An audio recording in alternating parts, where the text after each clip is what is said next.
여러분 오늘도 잘 견디고 계십니까? 뉴스파이터 김명준입니다. 길거리 다니다 보면 어르신들이 전단지 건네실 때 받기도 그렇고 안 받기도 그렇고 참 난감하잖아요. 북한이 만든 대남 비방 전단지 1,200만 장도 아주 난감합니다. 그걸 띄워서 분이 풀린다면 그렇게 하라고도 하고 싶지만 뭉텅이로 떨어져서 우리 국민이 다치거나 집이 파손될까 봐 우려되고요. 초등학교에서 다시 삐라 주우면 경찰서로 가져가라고 교육을 해야 할지도 모르겠습니다. 6월 22일 월요일 뉴스파이터 60초 뒤에 시작해 보도록 하겠습니다. 부사일생이라는 게 딱 들어맞는 사고인데 일단 사고 자체는 너무너무 황당합니다. 박성배 변호사님. 사진을 보시면 얼마나 아찔한지 느낌이 오실 것 같습니다. 이 건물 사이 빈 벽 틈에 승용차 한 대가 꽉 끼어 세상에! 운전석이 90도 아래를 향하고 있어 보기만 해도 아찔한데 지난 20일 낮 3시 50분쯤 광주 동구 산수동에서 벌어진 일입니다. 이 차량의 운전자는 30세 임산부입니다. 30세 임산부가 몰던 차량이 한 커피숍 건물과 옹벽 사이 공간으로 추락한 것입니다. 세상에 아무도 안 타고 있던 차가 그냥 미끄러진 줄 알았는데 저기 운전자가 있었대요. 최정아 기자님 걱정됩니다. 네, 심지어 이 운전자가 임산부였습니다. 그리고 옆에 동승자가 한 명이 더 있었는데요. 아까 말씀해 주신 것처럼 이 자동차 같은 경우에는 그 주차장 옹벽과 카페 사이 저 작은 공간 안에 아주 추락을 해버린 거예요. 그러면서 이 자동차 앞 범퍼가 완전히 다 파손이 돼버렸습니다. 이렇게 큰 사고가 나니 이 임산부의 건강에 대해서 우리가 걱정을 안 할 수가 없게 되는데 그렇죠. 정말 다행스럽게도 두 사람 모두 큰 부상 없이 탈출에 성공했다라고 하고요. 정말 더 다행인 건 이 태아 역시 모두 건강한 상태로 알려져 있습니다. 이 차량 같은 경우에는 대형 크레인을 이용해서 3시간 만에 사고 현장에서 빠져나올 수 있었다고 합니다. 저분은요. 저 임신부 분과 동행승하고 있던 분들은 평소에 선한 마음과 선한 행동을 많이 하신 분들이고 크게 다치지 않았다는 게 얼마나 천만다행입니까? 당시에 그 경찰 관계자분 얘기 들어보시고 이어가 보도록 하겠습니다. 그 옆에 스타벅스라고 했잖아요. 쇼에서 소리가 나니까 나와서 그 빼준 거예요. 우리보다 더 빨리 가서 그렇게 내려올 수 있게 해준 거예요, 사람들이. 저 사진에서 보셨듯이 많은 분들이 합심해서 저분들을 구해주고 있는데 정말 김경 아나운서 진짜 모두 무사해서 천만다행이지만요. 하마터면 진짜 큰 대형 사고 날 뻔했어요. 맞습니다. 그 추락에 의한 충격도 굉장히 컸겠지만 이 건물 외벽에 가스 배관이 있었다고 합니다. 만약에 거기를 차가 충돌을 했다면은 가스 누출로 인한 화재 사고, 폭발 사고까지도 염려를 좀 해야 될 상황이었는데 아찔합니다. 그러진 않아서 좀 다행이긴 합니다. 네, 어쩌다가 저런 상황이 됐을까요? 경찰 얘기 마저 들어보시고 이어가 보도록 하겠습니다. 주차를 하는 중에 브레이크를 밟는 것이 엑셀레터를 밟았어요. 그거는 본인이 지으신 건가요? 예. 스스로 그러신 거란 거예요. 예. 다시 한번 말씀드리지만 인명피해가 저 정도에서 천만다행이긴 한데 저 상황에서요. 김은미 팀장이 어떻게 차라리 저렇게 진짜 수직으로 곤두박질 쳐서 끼일 수 있을까요? 저도 진짜 저런 걸 진짜 본 적이 있거든요. 현직에 있을 때 봤는데 똑같은 경우에 카페인데 저렇게 옹벽 사이로 껴졌는데 이 여성분이 브레이크를 밟는다는 걸 엑셀 밟으면 이제 가드레일을 치고 넘어갔는데 저렇게 떨어지는 이유는 엔진 앞부분에 엔진이 있지 않습니까? 앞이 무거워. 그러니까 먼저 떨어지는 거예요. 그런데 이 간격이 적당하기 때문에 낀 것이지 간격이 크면은 추락할 거고요. 그리고 간격이 좁으면 물론 끼진 않겠죠. 저 사이에 꼈는데 어떻든 저렇게 주민들이 도와가지고 구해줄 뿐만 아니라 다음 제가 부탁드릴 건 뭐냐면 운전하실 때 저는 앞에 턱 있거나 가드레일이 있을 때 좀 조심해야 되는데 그 브레이크 밟는다는 걸 착각하시는 분들이 계시기 때문에 항상 운전할 때는 조심해서 브레이크, 가속 페달을 잘 구분하시라고 말씀을 드리겠습니다. 네. 사실 이제 인명피해가 저 정도였으니까 이제 와서 드리는 말씀이지만 사실 어떤 걸 다 긍정적인 생각으로 또 바꿔보면 또 이해가 되잖아요. 만약에 저 옹벽과 이 커피숍의 간격이 더 넓었다면요. 아마 저 차량이 수직으로 낙하해서 맨 바닥에 부딪혔겠죠. 그렇다면 아마 운전자분과 동승자분의 피해가 더 컸을지도 몰라요. 일이 이렇게 되려고 천만다행으로 되려고 저 옹벽과 커피숍 사이 간격이 또 저 정도였기에 천만다행이지 않았나 이런 생각도 해봅니다. 이거는요. 세상에 이런 일이 있을 수 있을까 귀를 의심케 하는 그런 사연입니다. 김기혁 아나운서. 네, 5월 초에 예쁜 딸을 낳은 올해 30살의 아기 엄마의 고민을 좀 말씀해 드리도록 하겠습니다. 우선 이 남성과 여성이 만나서 결혼을 하기까지의 스토리부터 설명을 해드리겠습니다. 네, 사실 이 다른 산모들은 아기를 또 낳고 나면은 양가 어르신들 그리고 양가 가족들이 다 모여서 아기 보는 것을 도와주잖아요. 완전 축하받죠 또. 네. 맞습니다. 뭐 저희 어머니도 누나 때문에 고생 많이 하셨는데 네. 네, 아직도 많이 도와주시고 하는데 그렇죠. 이 여성은 아이를 낳고 돌이 됐을 때 한창 사랑을 받았을 때 아이를 안고 떠나야만 했습니다. 어허. 자, 일단 이 여성이 1년 반 전에 남편을 만나게 됐습니다. 네. 그리고 나서 1년 6개월이 지나서 동거를 시작했는데요. 그 작년 9월 초에는 아기가 생긴 사실을 알게 되고 양가 집안이 만나서 가족 행사까지 참석을 하게 됐습니다. 네. 그런데 올해 2월에 결혼식을 예정했었는데 이놈의 이제 코로나19 때문에 네. 이것 때문에 잠정 보류를 하게 된 겁니다. 네. 여기까지는 별 문제가 없어 보이죠. 네. 그런데 이 아내분에게 무슨 불행의 그림자가 들이닥친 걸까요? 최정아 기자님. 네, 이 남편 일단 3월 초부터 뭔가 좀 이상했다라고 이야기를 합니다. 3월 초에 남편이 직장을 이직을 하게 돼요. 그러니까 직장을 옮긴 후부터 자꾸만 남편이 귀가 시간이 늦어지는 거죠. 아하. 자꾸만 늦게 들어올 수 있는데 이 남편의 셔츠를 봤더니 여성의 그 립스틱이 묻어 있고 그리고 여성 그 눈화장에 들어가는 반짝이, 그 아하. 펄이 묻어 있는 겁니다. 네. 여기까지도 조금 이상하다 하고 좀 지나갈 수는 있다고 봐요. 그런데 이 남편이 이직하고 나서 이 2주 동안이나 자꾸만 주말에도 나는 일을 해야 된다라면서 회사에 출근을 하게 됩니다. 근데 좀 이상하다는 생각이 점점 들었던 것 같아요. 남편 주머니에서 카페 영수증 그리고 결정적으로 모텔 영수증을 발견을 하게 된 거예요. 하하. 이게 뭐냐? 도대체 이거 네가 이걸 왜 쓰냐라고 물어봤더니 남편이 오히려 적반하장격으로 일 때문에 그런 거다라면서 오히려 막 펄쩍펄쩍 뛰는 겁니다. 네. 이 와중에도 아내는 남편 말을 믿었습니다. 네. 그런데 아내가 친구에게 이 고민을 살짝 이야기를 했는데 친구들이 너 바보냐 이 말을 믿냐라고 얘기를 한 거예요. 그러면서 이 아내 좀 결정적으로 이상하다고 생각이 들었는지 남편 차의 블랙박스를 확인하게 됩니다. 블랙박스까지 확인하는 지경에 이르렀는데 아니기를 바랐을 겁니다. 최진봉 교수님. 그런데 사실이었습니다. 그러니까 이 아내가 생각하는 그대로였어요. 결국 그 블랙박스 안에 남편과 같은 회사 여직원, 동료 여직원 사이에 바람난 상황이 고스란히 녹화가 돼 있었습니다.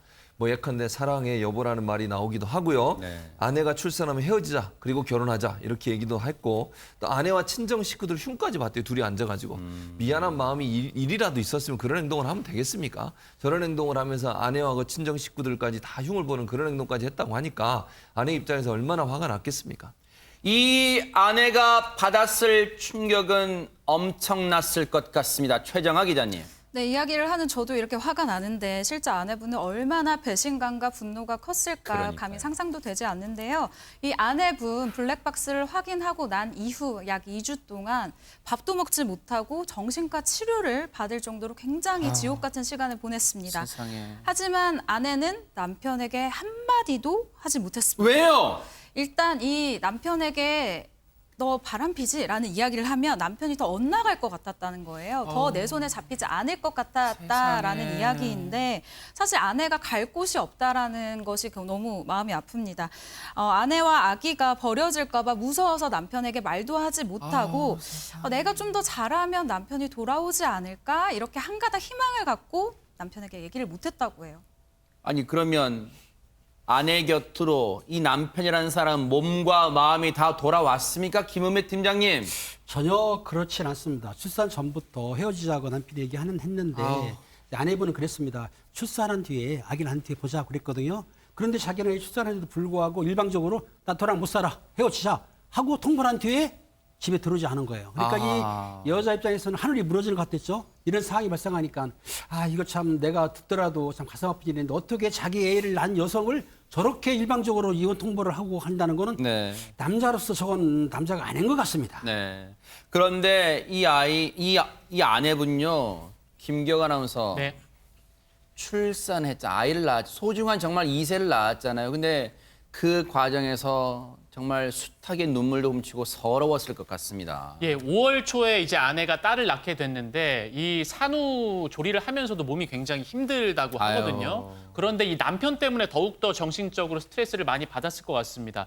남편이 아이를 이제 낳고 집에 있는데도 아이를 본체만 채 신경도 안 쓰고 아유. 굉장히 차갑게 대했다고 하고 산후조리도 안 끝난 아내에게 빨리 집을 나가버리라고 집을 나가라고요? 예, 막말을 또 하기도 했다고 합니다. 여기에 이제 아내가 참다 못해서 위자료 청구를 하겠다라고 하자 남편이 아이는 내가 키울 테니까 양육비 청구하지 마라. 그리고 위자료 소송도 하지 마라.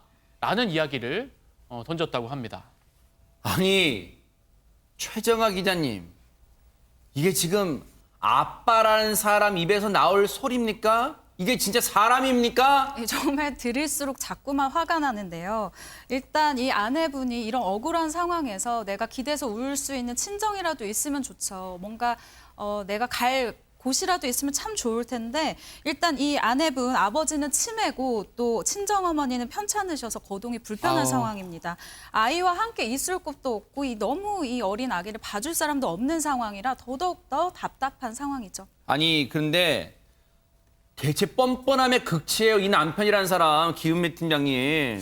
그렇습니다. 여러 가지 뻔뻔한 이유가 있는데 그중에 하나가 뭐냐면 혼인신고가 안 돼 있습니다. 그러니까 법적인 부부가 아니기 때문에 동거지인 거죠. 이걸 뭐라고 하냐면 사실혼 관계인데 제가 볼 때 이해 안 가는 건 아이를 임신하고 있을 때까지 어떻게 혼인신고하면 되는 걸 지금까지 미뤄왔던 것 같아요. 그러니까 혼인신고 안 됐기 때문에 일방적으로 통보하면 헤어지는 걸 생각했던 거죠. 이 남자가. 아주 뻔뻔한 남자입니다. 남편이 할 소리예요? 애는 자기가 키울 테니까 아내한테 한다는 소리가 너는 나한테 양육비 안 줘도 돼. 내가 양육비 청구 안 할게. 그리고 너는 그리고 다시 나한테 위자료 소송할 생각하지 마.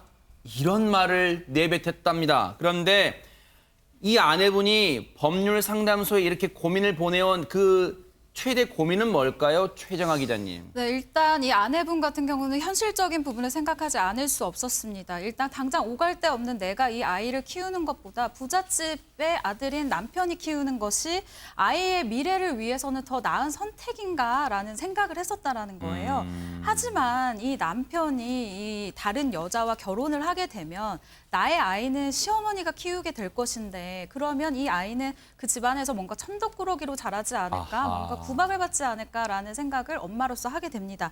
그러면서 내가 힘들더라도 이 아이를 내가 그냥 책임을 져야 되겠다, 내가 키워야 되겠다라고 결정을 했다고 해요.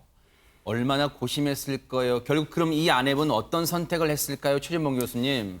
이분이 갈 수 있는 곳이 없잖아요. 우리가 지금 얘기 나눴던 것처럼. 그래서 이분이 눈을 두드린 곳이 어디냐면 미혼모 단체예요. 미혼모들을 지원해주는 단체에 도움을 요청을 했어요. 그래서 미혼모들을 지원해주는 단체에서 이제 시설이라고 하죠. 함께 공동생활하는 시설을 알아봐줘서 네. 거기에 다행히 가셨습니다. 근데 네. 문제는 뭐냐면 그것도 한계가 있어요. 이게 미혼모 시설이라고 하는 것이 계속 무작정 있을 수 있는 게 아니고 1년 있으면 나가야 돼요. 아이고. 그러니까 새로운 분들을 또 수용하고 이분들이 나가셔야 되기 때문에 1년 동안 거기에 계시면서 다른 갈 곳을 찾아야 되는 상황이 돼서 앞으로 또 막막한 상황이 계속되고 있는 상황이다 볼 수 있을 것 같습니다.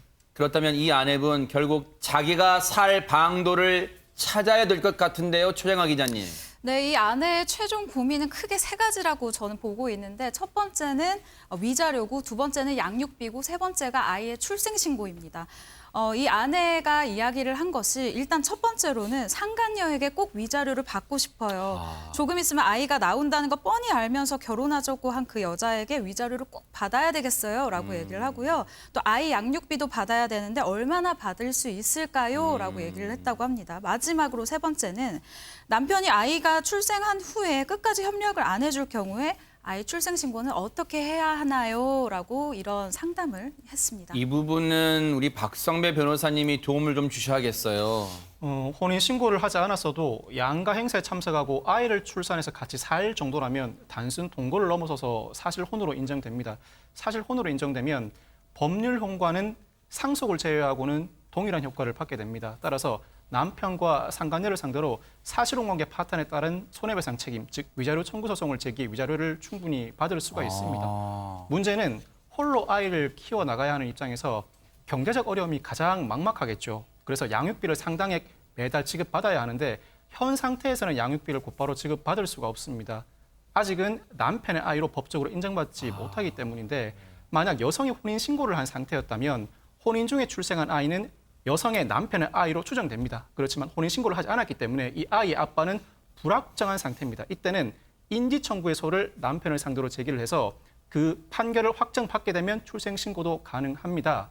그런데 이런 조치들 제가 말로 해드리지만 실제로 어떻게 해야 할지 굉장히 막막하실 것 같은데 집에서 사람을 쫓아내는 것도 가정폭력의 일종입니다. 가정폭력의 경우에는 가정폭력방지법에 따라서 법률 구조를 받을 수가 있습니다. 즉 생계지원, 주거지원 외에도 법률 구조를 통해서 지금 제가 말씀드린 바를 변호사님을 통해서 충분히 구현해 나가시길 바랍니다. 네. 어떻게 사람의 탈을 쓰고 이런 행동을 할 수가 있단 말입니까? 정말 이 아내분이요, 정말 살 방도를 반드시 찾게 되기를 뉴스파이터가 간절하게 또 멀리서나마 기원을 해보도록 하겠습니다. 너무너무 안타까운 사연이었습니다. 자, 분위기를 바꿔보도록 하겠습니다. 다른 듯 닮은 사람이 주목받고 있다고 합니다. 김기혁 아나운서. 예, 트바로티 김호중 씨의 별명이 국민 4위입니다. 이 한 경연 프로그램에서 4위를 기록하기도 했고, 그리고 워낙 어머니들이 좋아하다 보니까 국민 4위로 불리기도 하는데 네. 최근에 이제 할문이라는 곡을 발표를 하면서 또 국민 손자로 떠올랐습니다. 그렇죠. 자, 그런데 이 국민 손자에 또 당당하게 출사표를 던진 한 명의 배우가 있습니다.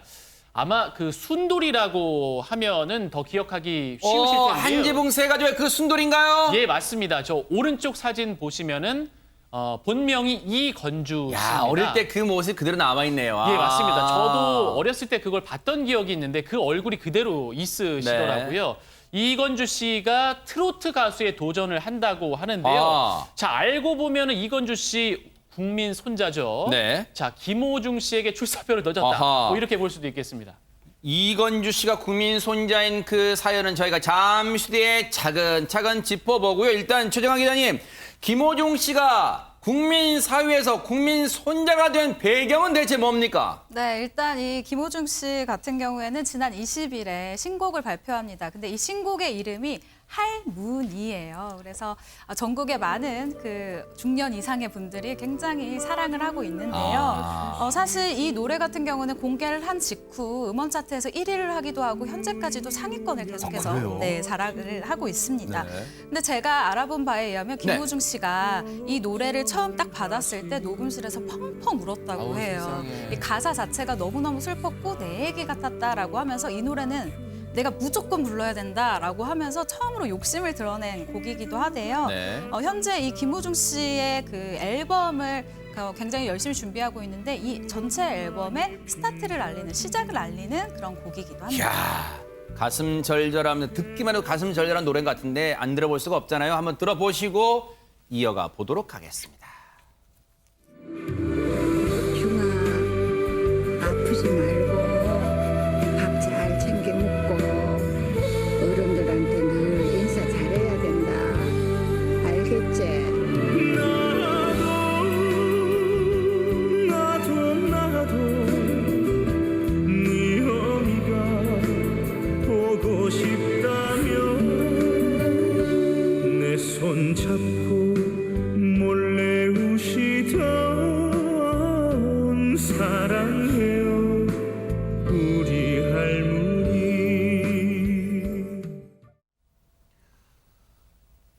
가사가 전해준 느낌도 물론 곡 선율도 그렇습니다만 앞서 나레이션 있잖아요.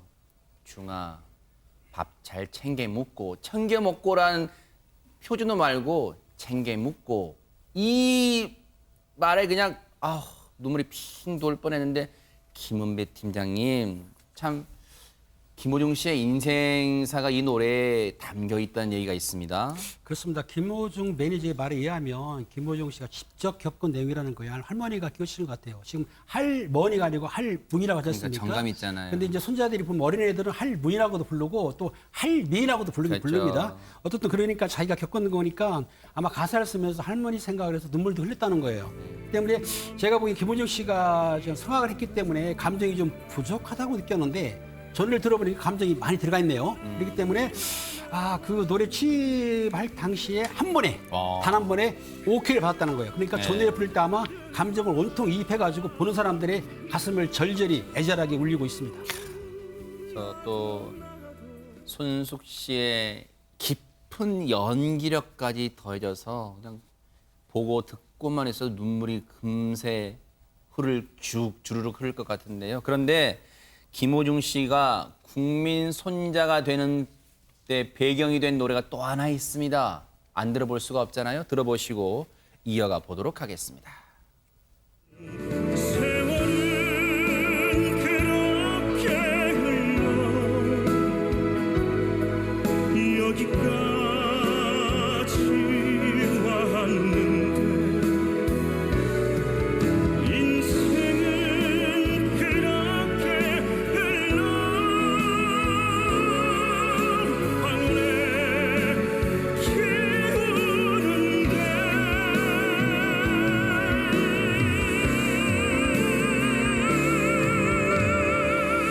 여보 왜 한마디 말이 없어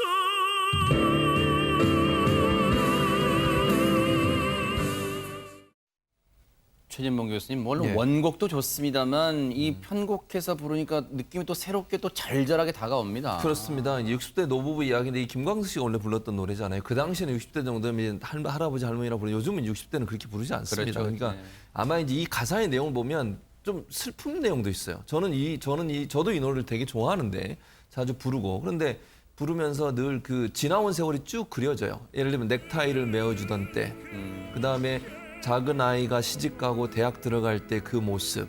그리고 마지막 가사 지금 그 클라이막스로 올라가면서 불렀던 노래 있잖아요. 네. 여보 왜 한마디 말이 없어. 이 가사가 주는 의미는 뭐냐면 먼저 자신을 떠난 그 상대방, 그 아내가 됐든 배우자, 남편이 됐든 아내분이 떠나셨군요. 배우자에 대한 마음이에요. 그러니까 이 노래를 들으면요 가슴이 정말 절절해지고 눈물이 나요. 그래서 저는 이게 특히 연세가 많으신 분들 같은 이 노래 들으면요 눈물이 저절로 나올 수밖에 없어요. 그러니까 손자가 될 수밖에 없죠.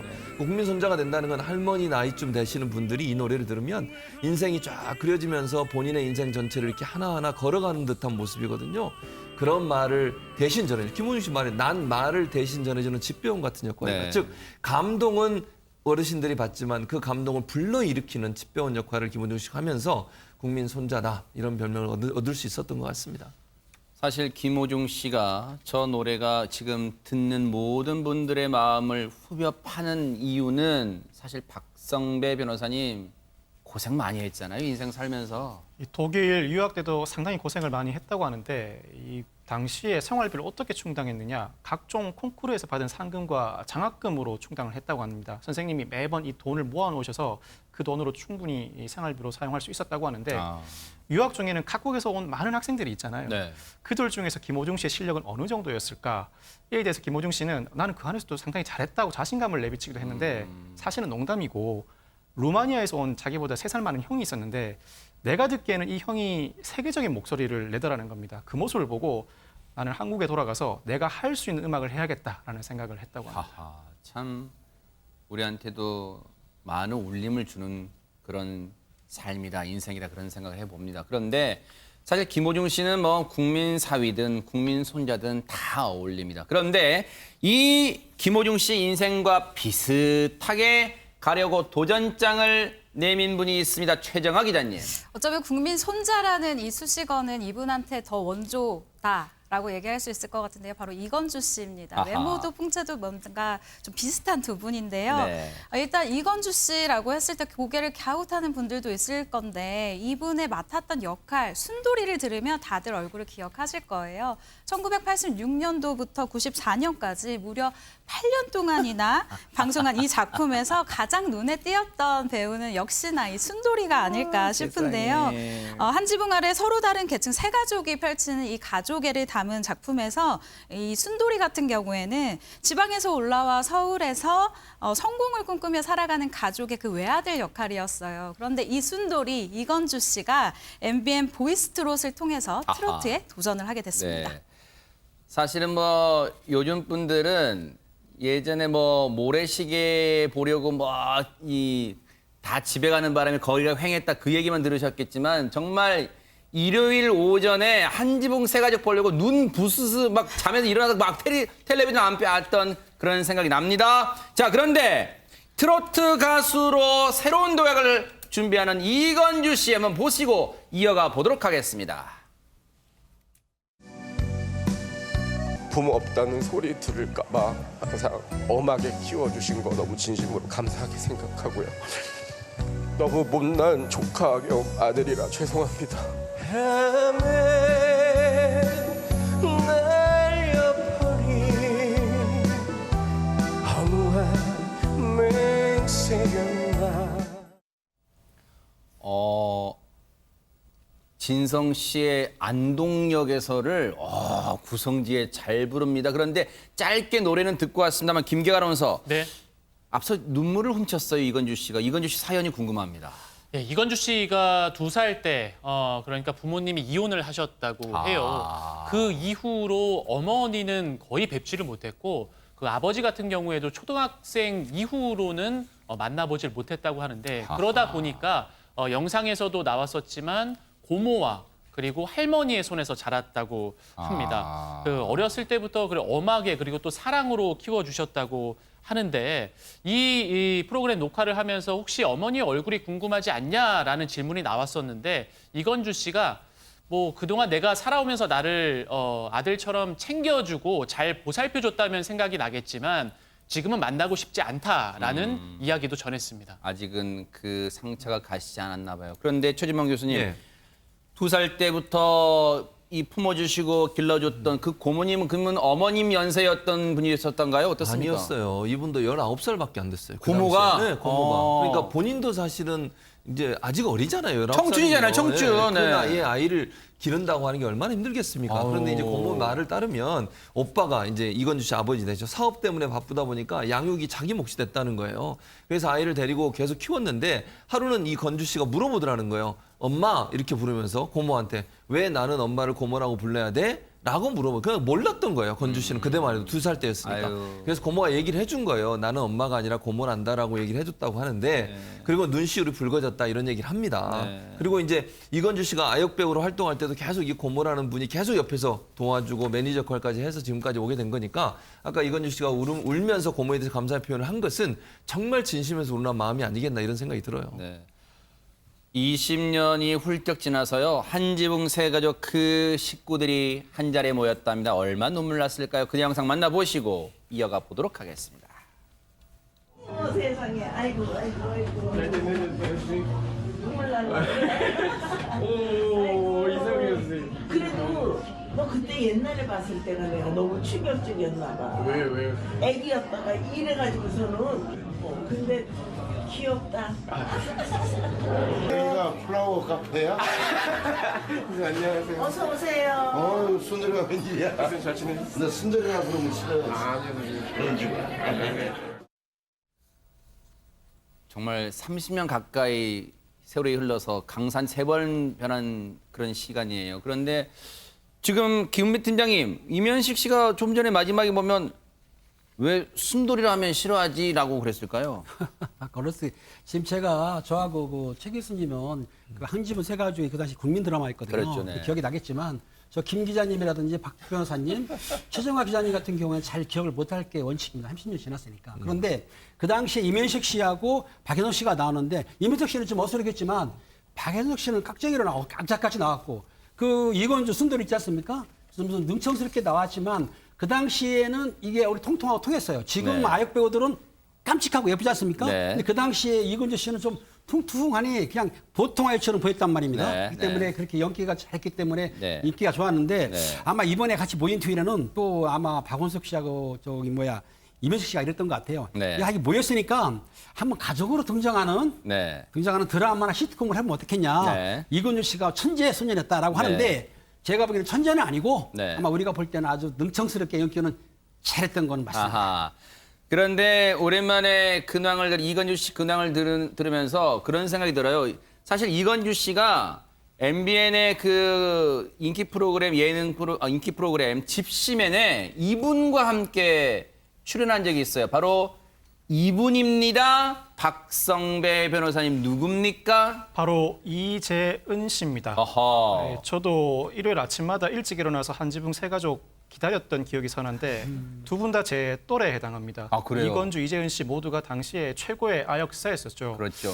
그런데 이건주 씨가 6살에 데뷔해서 큰 인기를 얻다 보니까 평범한 학창 시절을 못 보내고 성장통을 겪었다고 하는데 당시 아역 배우 풀도 상당히 작다 보니까 촬영하고 잠들며 눈 뜨면 또다시 촬영하는 악한 스케줄을 소화했어야 했다고 합니다. 네. 그리고 이재은 씨도 아동복 브랜드 모델은 당시에 내가 다 했다고 할 정도라고 하는데 그래도 맞기도 해요, 진짜. 30여 년 전에 9살 나이에 세금을 내야 할 정도였고 월 수입이 1,000만 원에서 2천만 원 정도. 그 당시 돈으로 와. 그 어린 나이에 세금도 상당히 많이 냈다고 떠올리고 있습니다. 네.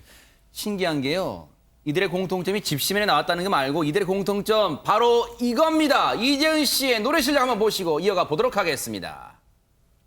장갑을 끼고 마지막을 두르고 그대를 맞이할 식탁에 장미도 꽂고 그대 없는 시간에 그대 양복 따르며 그대 기다리는 아내이고 싶죠. 저 뮤직비디오라는 말은 최정화 기자님 음반을 냈다는 거예요, 이재은 씨가? 네, 맞습니다. 이재은 씨 가수로도 활동한 경력이 있는데요. 어허. 이때 가사가 아마 주부의 마음 혹은 나 사랑하는 사람을 기다리는 아내의 마음, 여인의 마음을 표현했었던 노래였었던 것 같아요. 근데 이재은 씨 근황에 대해서 굉장히 궁금해하시는 분들이 많을 것 같은데 이재은 씨 같은 경우는 그러니까 일단 27살에 결혼을 해서 11년 만인 지난 2017년도에 이혼을 하게 됩니다. 아하. 저 같은 경우는 이재은 씨가 이혼을 하기 전에 이제 인터뷰를 하게 됐었는데 네네. 이때 그 전 남편분이죠. 지금은 그분이랑 함께 나와서 남편분이 이 인터뷰에 대해서 굉장히 이재은 씨에게 적극적으로 코칭을 했었던 모습이 좀 기억에 서네요. 그래서 이혼 소식이 알려졌을 때도 좀 저 역시도 많이 놀랐었는데 이재은 씨 같은 경우는 결혼을 왜 이렇게 일찍 했냐라는 말에 이렇게 대답을 했습니다. 당시에 일단 가장의 무게를 굉장히 견디기가 힘들었대요. 아버지가 IMF 때 이제 좀 많이 힘들어지셨고 어머니 역시 개를 들었는데 이것이 좀 잘 안 됐었던 거예요. 그래서 여러 가지 빚을 혼자서 계속해서 갚아 나가는 상황이 너무 힘들어서 뭔가 도망치듯이 결혼을 택했다라고 인터뷰 때 이야기를 했던 게 기억이 납니다. 그래서 우울증에 뭔가 결혼하고 나서도 좀 행복하지 않은 삶 때문에 우울증에 80kg까지 살이 쪘다라고 이야기를 했었는데요. 이재은 씨 같은 경우는 지금은 걱정 안 하셔도 될 것 같아요. 일단 이 우울증이 다 괜찮아졌고 이혼 후에 또 연락하지 않았던 이 어머니와 연락을 해서 함께 살게 됐대요. 근데 이 어머니가 옆에서 너무너무 이제 멘탈 관리를 잘 해주셔서 지금은 건강하게 잘 지내고 있으시다고 합니다. 새로운 생활 또 새로운 삶에 당당히 적응해가는 또 이재은 씨에게 또 박수를 보내드리고 싶습니다. 야, 진짜 보기 힘든 분, 평소에 보기 힘든 분 오늘 총망라해봤습니다. 김기혁 아나운서. 네, 일단은 SNS에 올라온 한 장의 사진이 아니고 화보를 보여드리도록 하겠습니다. 아하. 함께 보실까요? 네. 자, 누군지 한번 맞춰보세요. 이게 화보라고요? 이게 거의 이분 때문에 화보 같지 않나요? 그러니까 주변에 채소들도 있고 네. 무도 있고 한 손에 뻥튀기 들고 있지만 네. 이분 때문에 화보라고 표현을 한 겁니다. 바로 고소영 씨가 SNS에 올린 사진인데요. 오호. 지금 아이 둘을 키우고 있죠. 네. 아기 엄마로 보이지 않을 정도로 예전에 그 활발히 배우로 활동했던 때 그 모습 그대로 보여주고 옆모습 있고. 말고 고개를 돌려주세요. 예, 앞모습 나온 거 한번 보여주세요. 네. 보여주세요. 조금만 이름 써주세요, 네. 고소영 씨. 드디어 아이고, 예간장 녹여요. 왜? 시청자분이랑 밀당하고 있어요. 드디어 나왔네. 요게 마트 통로가 아닙니다. 런웨이예요. 런웨이. 고소영 씨. 네. 너무나 아름답고 동네 마트에서 지금 장을 보는 모습 같은데 최진봉 교수님 네. 손에 물 한 방울 안 묻히고 살 것 같은데 고소영 씨가 장 봅니까 지금? 그러니까요. 일반적으로 생각하면 고소영 씨가 설마 저렇게 하실 거냐 생각하는데 실제 SNS 저런 사진을 올리니까 사람들이 다 놀래기도 하고 지금 뭐 김기영 아나운서도 얘기했지만 그 자체가 화보가 되는 인간미 넘치는 일상 사진이 결국 사람들 새로운 감동을 주는 그런 모습이 있는데 이 사진도 있지만 또 어떤 사진도 있냐면 20일 날 그 부분 일식이 있었어요. 기억나시는지 모르겠지만 네네. 그 부분 일식을 보는 장면도 찍혔는데 지금 보시면 뭘 머리에 뒤집어 쓰고 있잖아요. 저기 검은 비닐봉지예요. 왜 그러냐면 부분 일식을 보면 눈이 부시거든요. 맞아요. 원래 이렇게 선글라스나 안경을 끼고 봐야 돼요. 특수 네. 안경을. 특수 안경 써야 돼요. 네. 그런데 저거 아니고 저렇게 검은 비닐봉지 쓰고 그런 모습. 그다음에 이제 그 다음 사진 옆에 있는 사진을 보면 손목 있는데 네. 동전 파스를 계속 붙이고 있어. 많이 붙이고 있는 장면. 그리고 나서 이제 젤리 먹는 모습이고요. 저 잡채 만드는 모습도 사진에 올라와 있는 장면이 있고요. 네. 그리고 캠핑장 가서 지금 왼쪽에 잡채 만드는 모습, 그다음 캠핑장에 삼겹살 굽는 모습.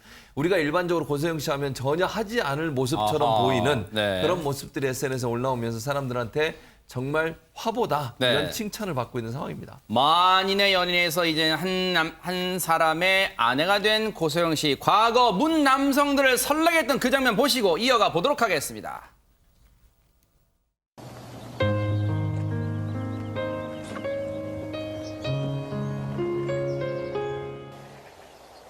오다가 낚싯대를 하나 샀어요. 발매기 낚시나 할까 했어요.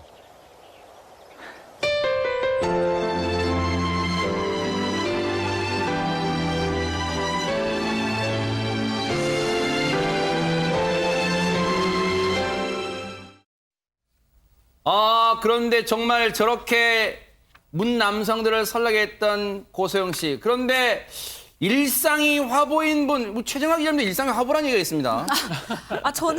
저는 그냥 살고 있습니다. 네. 네, 이 두 사람 같은 경우에는 1990, 제 당황스럽군요.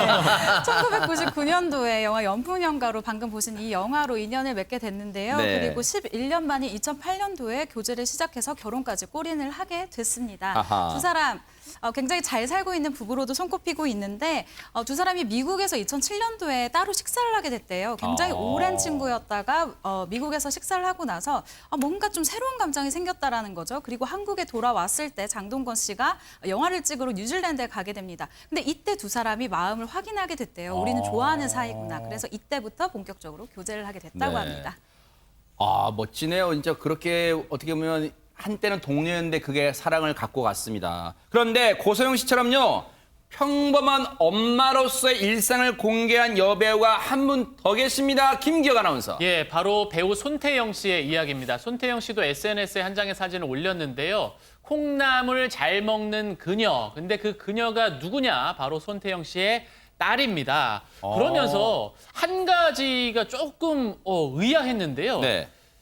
자신이 자가격리 5일차다라고 하면서 딸과 함께 이 콩나물을 묻혀서 먹는 모습을 올린 거예요. 네. 자가격리 5일차라니 이게 무슨 말인가요? 아니, 박성배 변호사님. 자가격리 5일차? 이게 무슨 말이에요? 손태영 씨가 지난 17일 SNS에 실내에서 자녀들과 손을 모으고 있는 사진을 게재합니다. 그러면서 슬기로운 격리 생활 잘해봅시다. 집돌이 집순이 2일차라는 글을 덧붙이는데 이 사진을 보면 아들은 V포즈를 취하고 있고 딸은 손을 쫙 펴고 있죠. 그리고 손태영 씨가 검지손가락을 덧대고 있습니다. 손태영 씨가 아이들과 함께 최근까지 해외에서 머물다가 귀국한 것으로 보이는데 네. 남편 권상우 씨에 대해서도 이 남편은 이미 2달 전에 먼저 할머니 집에 자가격리 끝날 때까지 머무르고 있다는 설명을 하기도 했습니다. 누리꾼들이 부디 아무 일 없었으면 좋겠다. 한국에 온 걸 환영한다는 글을 덧붙이고 있습니다. 네. 사실 저런 모습이 아무것도 아닌 것 같아도요. 연예인분들이 간혹가다 코로나 국면 속에서 방심한 행동 또 일탈 행동하는 게 우리한테 사회적으로 많은 지탄받기도 했잖아요. 근데 손태영 씨는 누가 시키지 않아도 본인이 해외에서 머물다가 와서 자가격리를 실천하는 모습을 또 많은 팬분들과 SNS를 통해서 공감을 나누고 있습니다. 역시 여배우는 여배우예요. 자가격리 근황사진도 화보 속 장면인 것 같다는 생각을 손만 나와도 그런 생각이 듭니다. 손태영 씨의 화보 같은 일상 모습 한번 보시고 이어가 보도록 하겠습니다. 간단하게 커피랑 시리얼을 먹으려고요. 베이글을 좋아해서 자주 먹어요. 제가 먹을 거니까 손으로 손 씻었습니다.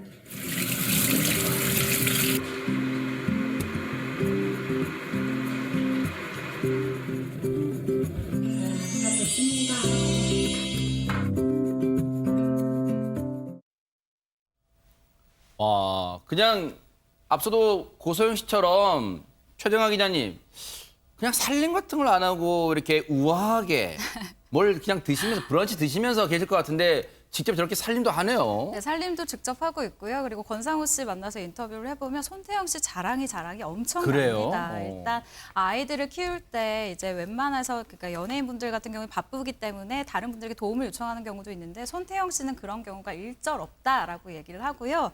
그리고 제가 들었었던 얘기 중에 가장 닭살 돋았었던 것이 내가 어디를 돌아다니다가 저 여자 예쁜데라고 생각하면 그게 항상 손태영 씨라는 거예요. 그러면서 내 와이프가 참 예쁘구나라는 생각을 하기도 하고 또 손태영 씨가 한 번은 드라마를 보면서 이런 얘기를 한 적이 있대요. 우리는 안정감은 있는데 설레는 건 없는 것 같아 라고 얘기를 했더니 권상우 씨가 아니 나는 권태기가 없다. 나는 늘 너를 보면 설렌다 라는 이야기를 했다라고 한번 자랑을 해서 제 염장을 지른 적이 있습니다. 김기영 아나운서. 네. 지금 이 밀려드는 닭살은 어떻게 하죠? 뭐가 이 대패가 좀 필요한 순간 같기도 합니다. 지금. 네. 예, 맞습니다. 그리고 이 손태영 씨 또 말고도 네. 또 아름다운 또 화보를 뽐내는 사람이 한 사람 더 있는데요. 누군가요? 네. 예, 바로 아이 둘을 낳고도 흐트러짐 없는 모습을 보여주는 방송인 김경화 씨입니다. 예, 아나운서 출신. 그렇죠. 네. 이시죠. M본부. 네. 예, 맞습니다. 예, 김경화 씨가 한여름인데 이렇게 조금 팔이 길게 내려온 긴팔 옷을 입고 사진을 올린 거예요. 네. 그러면서 이렇게 이야기를 했습니다. 오빠, 오늘 32도래. 네. 시댁 식사 그리고 참하고 싶은 며느리. 그러니까 네. 남편 때문에 시댁 식구들과 식사를 해야 돼서 옷을 고르는데 남편이 옷을 저렇게 어르신들 이거 안 돼, 앞이니까 짧은 거 안 돼, 팔도 이거 긴 거 나와야 될 것 같은데 이런 식으로 이제 골라줘서 이 옷을 입었다고 하면서 네. SNS에 글을 올렸습니다. 그런데 최정아 기자님, 지금 김경화 씨가 자기 관리를 굉장히 잘한다는 얘기가 지금 나오더라고요. 뭡니까? 네, 맞습니다. 이렇게 남편이 옷을 골라준 이유가 있었는데요. 개인 SNS에 올린 사진들을 보면 저희가 알 수가 있습니다. 우선 설거지를 하는 사진을 올린 적이 있는데 네. 설거지를 하는 사진 같은 경우에는 그 김경화 전 아나운서가 얼마나 평상시에 운동을 열심히 하는지를 알 수 있는 팔 근육이에요. 지금 근육이 잔뜩 화가 났죠. 네, 이야. 이렇게 아주 뭐 근육을 만들어서 집안일에 힘을 쏟는 중이라고 재치 있는 글을 쓰기도 했었고요. 그리고 몸무게가 지금 52kg다. 그리고 체지방률은 18.9%다라고 하면서 철저한 자기 관리로 이렇게 탄탄한 몸매를 만든 것을 SNS에 자랑을 하기도 했습니다. 네. 적은 나이가 아닌데도요. 저렇게 꾸준히 자기 관리를 하기 때문에 여전히 많은 분들한테 사랑을 받는 게 아닌가 이런 생각도 해봅니다.